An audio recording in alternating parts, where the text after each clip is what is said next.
Grainage de coton est lancé à Bougouni par le PDG de la CMDT. 680 000 tonnes sont attendues. Dr Nango Dambélé s'est entretenu également avec l'encadrement, les ouvriers et les producteurs dans un marché de coton dans le village de Zandjela. Récit de nos envoyés spéciaux Dougoufana Traoré, Fanta Kanté et Abouakar Traoré. À Bougouni et à Koumantou, relevant de la filiale sud de la CMDT, la campagne d'égrainage du coton bat son plein.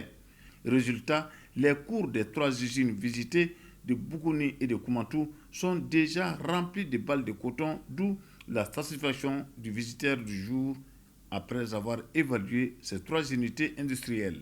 Les premiers constats me donnent entière satisfaction et c'est l'occasion de remercier à la fois la direction de la production agricole qui a mis cette production à notre disposition.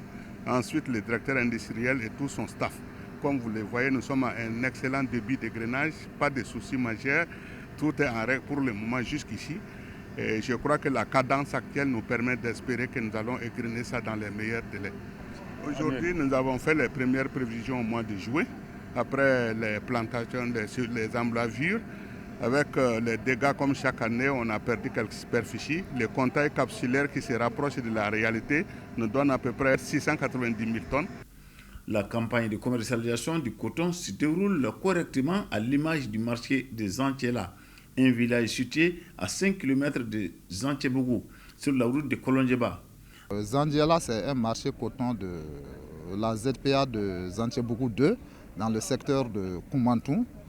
C'est un marché au niveau duquel on compte peser 110 tonnes. La direction de la CMDT attribue la réussite de la campagne cotonnière 2023-2024 à l'engagement des autorités de la transition qui n'ont ménagé aucun effort pour accompagner les producteurs et l'encadrement de la CMDT. Le président de la transition, le colonel Assimi Goïta et son gouvernement, d'abord la subvention a été maintenue.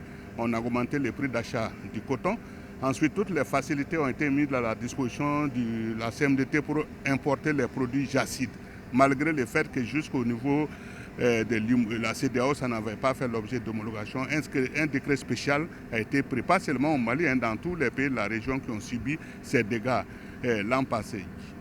Avec cette conjugation pour les sensibilisations sur le terrain, plus un dispositif de veille que la CMDT a mis en place avec les chercheurs de l'IR. En route pour Sikasso, le PDG de la CMDT et sa délégation ont visité un champ de 5 hectares de petits milles à Tonfa et un autre champ de 10 hectares de sorgho dans le village de Chobougou, au carrefour de Yamana. Dès son arrivée dans la capitale du Banemonouché, Dr Nango Dambélé a rendu une visite de courtoisie aux autorités régionales de Bougouni au gouvernorat.